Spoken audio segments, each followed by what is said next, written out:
kembali lagi dalam Tapari Tausiah Pagi Hari. Nah, tadi kita sudah membahas tentang masjid ramah anak. Tadi itu Uhti, saya merasa bahwa masih ada contoh yang kurang dari istimewa anak dari masjid. Kira-kira masih ada contoh lagi atau bagaimana? Ya, jadi selain dua contoh yang tadi ya, ketika Rasulullah mempercepat sholatnya karena ada anak yang menangis, kemudian Rasulullah mengajak cucunya, kemudian dia memperlama sujudnya ya, ketika menjadi imam, itu adalah dua contoh. Kemudian ada satu contoh lagi, yaitu ketika masih bayi, cucu Rasulullah Umamah binti Zainab binti Rasulullah Shallallahu Alaihi Wasallam juga pernah dibawa oleh Rasulullah. Pada saat itu Rasulullah juga menjadi imam dalam sholat. Beliau menggendong Umamah ketika sedang sholat, kemudian meletakkannya ketika akan rukuk dan bersujud, dan setelah itu Rasulullah menggendong kembali Umamah ketika ia bangkit lagi dari sujudnya. Jadi begitu Rasulullah memuliakan anak di dalam masjid. Belum lagi contoh yang lain, ketika di luar masjid Rasulullah itu sangat memuliakan anak-anak. Oh, jadi dalam sholat itu kita tidak apa-apa ya kalau misalnya kita dalam sholat kita gendong anak kecil? Ya, tidak apa-apa ya. Gitu. Tetapi sebaiknya pada saat itu kondisi anak itu diusahakan bebas dari najis ya. Jadi kan saat ini anak-anak itu sering memakai popok ya. Usahakan memastikan bahwa anak itu bersih dari najis, gantikan popoknya, kemudian kita sholat ya. Karena selama ini ya memang sebagai ibu rumah tangga ya, itu merupakan salah satu kendala untuk ibu-ibu itu akan sholat ketika mereka memiliki bayi ya yang sedang menangis mungkin, yang ketika tidak segera didiamkan juga bisa mengganggu kehusyukan sholat mereka, sehingga mereka bisa tetap melaksanakan sholatnya dengan menggendong bayi tersebut ya. Dan Rasulullah juga memberikan contoh. Disinilah tampak begitu mulianya Islam, begitu banyak keteladanan dan contoh-contoh sehari-hari yang diberikan oleh Rasulullah ya, gitu. Masih ada contoh lagi atau? Nah, itu adalah contoh ketika Rasulullah memperlakukan anak-anak di dalam masjid. Di luar masjid pun Rasulullah itu sangat memuliakan anak. Nah, hal inilah yang membuat kita sebagai umat beliau ya, yang secara fasih mengatakan kita bersyahadat, bersaksi bahwa Rasulullah itu adalah utusan Allah. Dan itu berarti kita juga berikrar bahwa apa yang Rasulullah contohkan, apa yang beliau teladankan itu harus kita ikuti. Nah, Rasulullah pada saat-saat yang lain juga sering terlebih dahulu menyapa anak. Ketika ada anak yang sedang bermain, beliau juga ikut duduk, kemudian terlebih dahulu menyapa mereka ya. Jadi Rasulullah itu walaupun beliau adalah seorang rasul, beliau adalah seorang pemimpin negara, beliau adalah orang yang disegani, tetapi beliau tetap memiliki sifat yang ramah pada anak-anak ya. Bahkan pada suatu hari ketika Rasulullah sedang menciumi anak-anak ya, mencium cucu-cucunya, salah seorang sahabat berkata bahwa ya Rasulullah, engkau begitu mau menciumi cucu-cucumu, sedangkan aku memiliki 10 orang anak, tetapi aku tidak pernah menciumi mereka. Dan pada saat itu Rasulullah sangat murka kepada sahabat tersebut, dan Rasulullah berkata, wah, sungguh tidak benar perbuatan tersebut. Jadi Rasulullah itu mencontohkan bahwa anak itu hendaklah diperlakukan dengan baik ya, seperti layaknya orang dewasa, karena kelak mereka juga akan menjadi orang-orang dewasa yang akan mengikuti apa yang telah diteladankan oleh orang-orang dewasa di masa mereka masih kecil dahulu. Nah, itu tadi kita sudah mengetahui betapa diistimewakannya seorang anak di masjid. Nah, sekarang kita ini mau tahu Uhti, bagaimana dampak kalau kita tidak mengistimewakan anak di masjid? Ya, bagus sekali. Jadi ada beberapa contoh ya. Pernah suatu hari ya, saat ini kita melihat fenomena banyaknya geng motor, adanya begal-begal, kemudian kejahatan-kejahatan yang itu dilakukan pada usia-usia yang masih muda, yang masih sangat belia ya, usia-usia anak SMP, SMA, ya usia-usia yang masa remaja ya, yang seharusnya mereka pada saat itu sudah memasuki masa taklif atau sebagian besar dari mereka sudah memasuki masa akil balik.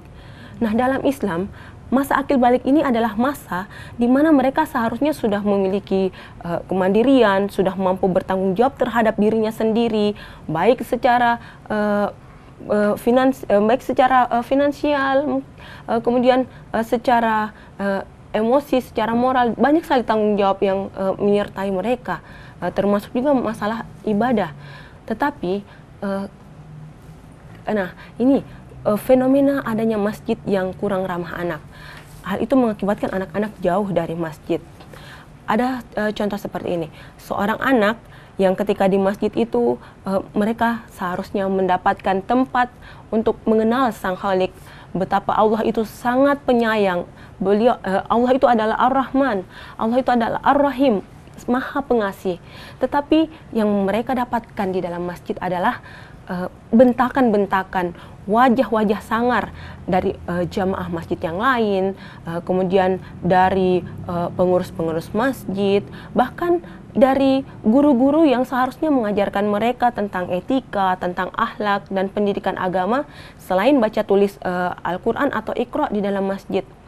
Tetapi karena tidak mendapatkan hal yang seharusnya ya, bagaimana Allah itu sangat penyayang, bagaimana Allah itu sangat pengasih, dan tidak menemukan masjid sebagai tempat mereka berlindung, masjid sebagai tempat yang nyaman bagi mereka untuk beraktivitas.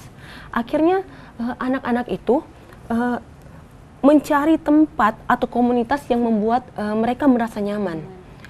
Dan sayangnya lagi, jika tempat atau komunitas itu adalah tempat atau komunitas yang negatif, anggaplah misalnya ya, mereka diterima dalam komunitas yang buruk seperti misalnya komunitas begal motor. Nah, ketika mereka diterima di tempat itu ya, otomatis mereka juga harus melakukan hal-hal yang sama dengan komunitasnya. Mereka diterima dengan baik, akhirnya mereka melakukan hal-hal yang dilakukan oleh komunitasnya pada umumnya ya, seperti merampok, menjamret, bahkan sudah ada beberapa orang yang membunuh dan melakukan hal-hal yang asusila lainnya. Nah, ini sangat disayangkan. Biasanya juga ini adalah faktor dari orang tua ya, yang ketika anaknya sudah selesai di TPA, Taman Pendidikan Al-Quran, dan seharusnya memasuki tahap berikutnya ya untuk melakukan pengembangan-pengembangan dalam kajian-kajian agama, tetapi mereka ini ya, karena sudah mulai disibukkan oleh kesibukan sekolah, mungkin ketika masuki usia SMP, orang tua juga mulai menarik anak mereka dari masjid. Jadi bukan hanya kesalahan sebenarnya dari anak sendiri, tetapi orang tua juga menarik anaknya mereka dari masjid, sehingga hal itu bisa terjadi. Namun sebagian besar anak-anak itu juga mengatakan bahwa mereka trauma untuk ke masjid. Ketika mereka dalam sholatnya itu mungkin karena jiwa anak-anaknya itu jiwa bermain ya, kadang-kadang masih colek-colekan dengan temannya, atau masih melirik-melirik. Yang melirik-lirik. Bahkan anak saya anak saya itu sempat karena baru 3 tahun waktu itu saya ajak ke masjid, ya alhamdulillah sebenarnya dia sudah saya arahkan bagaimana seharusnya bersikap di masjid. Tetapi karena ada teman yang baru dikenalnya di masjid itu ya, dia hanya mengikuti batuk, temannya batuk, jadi dia juga ikutan batuk. Akhirnya terjadilah batuk yang bersaut-sautan. Nah, hasilnya adalah imam sholat tadi ya, kemudian datang dan mencubit mulut anak-anak itu satu persatu. Ya, sebenarnya sebagai ibu ya pada saat itu saya juga merasa sangat sedih ya melihat anak saya diperlakukan seperti itu. Tetapi ya mungkin pada saat itu beliau ya mungkin memiliki pemahaman yang kurang ya tentang masjid ramah anak. Ya, bagaimana masjid ramah anak dan bagaimana Rasulullah memuliakan anak-anak, bagaimana Rasulullah memperlakukan anak-anak dengan baik dalam masjid, sehingga ya reaksi spontan ya dari masa lalu kita ketika ada yang berbuat kesalahan kemudian dicubit, itulah yang langsung dilakukan. akibatnya ya anak saya waktu itu trauma untuk datang ke masjid. Sampai saat ini untuk ke masjid itu dia masih berpikir 1000 kali untuk datang ke situ. Nah, akhirnya ya kami mencoba untuk memperkenalkannya dengan masjid-masjid yang lain. Nah, kemudian ada yang yang pertama, anak-anak menjadi menarik dirinya dari masjid. Kemudian tergabung dalam komunitas yang negatif, ya mereka juga lebih nyaman melaksanakan aktivitas yang negatif, misalnya aktif bermain di warnet ya, game online dan sebagainya, bahkan sampai mendownload gambar-gambar yang tidak baik, kemudian menonton film-film yang porno. Nah, ini semua yang dilakukan karena mereka tidak memiliki komunitas yang tepat, komunitas yang membuat mereka nyaman, dan komunitas yang seharusnya mengajarkan mereka untuk mendekatkan diri kepada Allah. Bukan yang membuat mereka menjadi trauma datang ke rumah Allah, kemudian membuat mereka akhirnya beralih ke tempat-tempat lain yang membuat mereka merasa lebih nyaman. Ini sangat miris sebenarnya. Kemudian ada satu contoh lagi yang teman saya pernah ceritakan. Di masa teman saya ini masih kanak-kanak ya, kebetulan teman saya itu juga sudah dewasa ya. Ya, jadi pada saat ia masih kanak-kanak, waktu itu ada teman yang datang ke masjid. Jadi di masjid itu sering terjadi bullying. Bullying itu kadang dilakukan oleh pengurus masjid, jamaah masjid yang lain, kemudian dilakukan oleh guru mungkin ya, ketika anak yang tidak mampu membaca dengan baik sudah berkali-kali diajarkan, akhirnya karena tidak mampu dikatakan bodoh lah, dijewer telinganya lah, bahkan ada yang memelintir tangan santrinya ya. Itu kan hal-hal yang sebenarnya secara etis saja ya, tanpa melihat ke kaidah agama saja sudah merupakan hal yang tidak sesuai dengan norma-norma kita ya. Nah, itu ada hal-hal seperti itu. Kemudian kembali ke cerita teman tadi ya, teman ini pernah dibully oleh teman yang lain, teman yang lain. Akhirnya teman itu ya, kawan teman saya ini akhirnya trauma untuk ke masjid, ya, trauma untuk ke masjid, hingga suatu hari ia pergi ke rumah ibadah agama lain, ya, bersama temannya dia ke rumah ibadah tersebut. Di sana oleh sang pemuka agama yang berada di tempat ibadah tersebut, ya disambut dengan sangat ramah. Ya disambut dengan ramah, diberi sapaan yang lembut, tutur kata yang halus, diberikan kue-kue dan minuman. Akhirnya si anak merasa nyaman, dan betapa mirisnya ketika anak tersebut memasuki usia dewasa, ya, ia memutuskan untuk beralih menjadi murtadin, berpindah ke agama tempat di mana ia disambut dengan ramah di dalam rumah ibadah agama tersebut. Nah, apakah hal ini yang kita inginkan terjadi pada generasi kita di masa mendatang? Ya, tentu bukanlah hal itu.